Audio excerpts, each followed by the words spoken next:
Como um pequeno reino na Índia conseguiu enfrentar e até derrotar o poderoso Império Britânico, influenciando eventos desde as guerras americanas até a história mundial.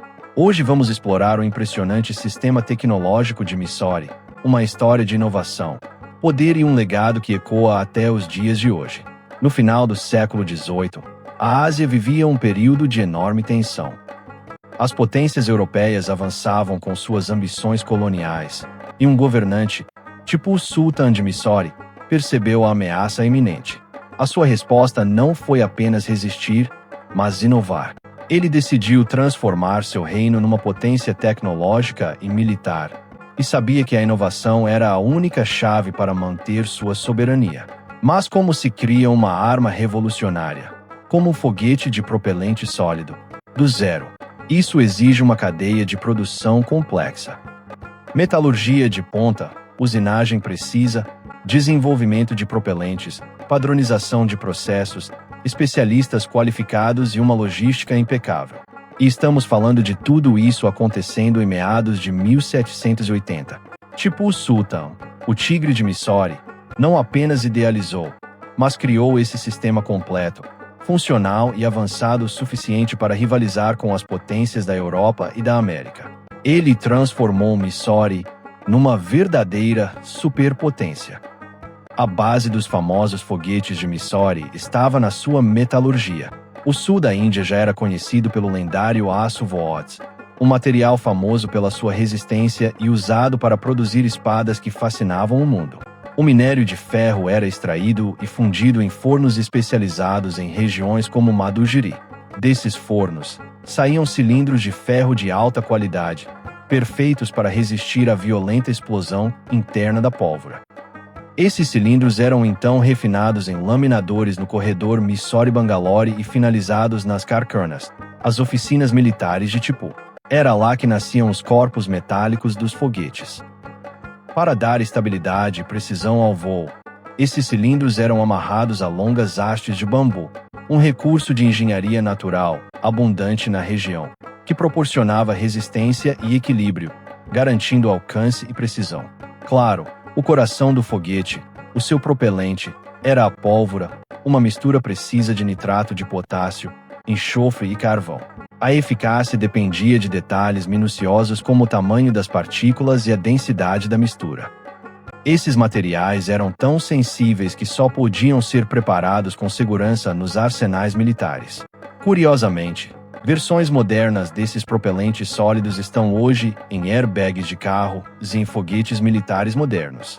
O que realmente impressiona é que os engenheiros de Mysore desenvolveram um nível extraordinário de padronização em todos os processos, desde a extração do minério até a montagem final. Era, na prática, um sistema industrial antes mesmo do termo se popularizar na Europa. Tipu Sultan não era apenas um guerreiro. Ele era um patrono da ciência. Ele estabeleceu centros de pesquisa e desenvolvimento que funcionavam como laboratórios de inovação. Foi nesses centros que nasceram foguetes para trajetórias retilíneas e até foguetes que mudavam de direção em zigue-zague após tocar o solo, uma tecnologia incrivelmente avançada para a época. Alguns desses foguetes alcançavam até 2,4 km de distância e carregavam espadas afiadas como carga útil, tornando-se, essencialmente, os primeiros mísseis do mundo. Essa produção em larga escala transformou Mysore num centro militar de vanguarda. Os engenheiros eram treinados em cálculos de dinâmica, alcance e resistência atmosférica. E esses foguetes foram usados massivamente. Cada caixão, uma unidade do exército de Mysore, tinha seu próprio corpo de fogueteiros. Na Quarta Guerra Anglo-Mysore, em 1799, cerca de 5.000 soldados estavam armados com múltiplos foguetes cada um. Eles eram leves, móveis e capazes de atravessar desfiladeiros e colinas com uma facilidade que a pesada artilharia britânica simplesmente não conseguia igualar. Toda essa tecnologia militar, claro, precisava de uma economia forte para sustentá-la. Tipu investiu massivamente na agricultura, na pecuária e até no cultivo de seda, trazendo especialistas da China. Ele introduziu novos tipos de arroz, racionalizou impostos e incentivou as exportações. Mysore tornou-se um centro industrial vibrante, e o padrão de vida de sua população de 2 milhões de pessoas era, na época, superior ao de muitas partes da Europa. Então, por que Tipu Sultan caiu? A sua derrota não foi por inferioridade tecnológica. Ele foi derrubado por conspirações internas, alianças de seus rivais com os britânicos e ataques simultâneos de vários lados.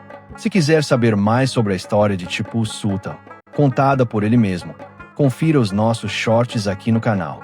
Eles reproduzem fielmente os fatos históricos, feitos com muito cuidado. Vale assistir para conhecer mais desta história. O fato é que a tecnologia de Tipu deu-lhe vitórias memoráveis. Em 1780, na Batalha de Poliur, ele derrotou os britânicos, sendo o único governante asiático a fazê-lo em campo aberto. O legado de seus foguetes é global. Após Tipu Sultan ser martirizado, os foguetes de Mysore, conhecidos como Tagarak, foram capturados e estudados de ponta a ponta pelos britânicos. Eles ficaram tão impressionados que enviaram os foguetes para Londres para serem aprimorados. Desses foguetes Tagarak, surgiram os foguetes Congreve, que foram usados pelos britânicos na Guerra Anglo-Americana de 1812. E aqui vem uma curiosidade incrível. Durante essa guerra, os britânicos usaram esses foguetes para atacar o Forte M100, na Baía de Chesapeake, em Baltimore.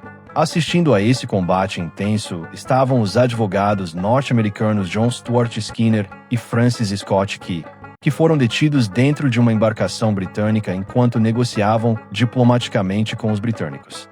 Eles viram uma noite inteira de intensa batalha, com foguetes rasgando os céus. Eles não sabiam quem venceria aquela intensa batalha. A tensão durou até quando os primeiros raios de sol atingiram o forte e a neblina se dissipou sobre a baía, mostrando que a bandeira americana ainda tremulava no Forte M100, balançando na brisa da manhã. Francis Scott, que ficou tão comovido que esta visão o inspirou a escrever um poema, que se tornaria o hino nacional dos Estados Unidos, The Star Spangled Banner. Francis, ao lembrar sobre os foguetes que assistiu, escreveu: "And the rocket's red glare, the bombs bursting in air."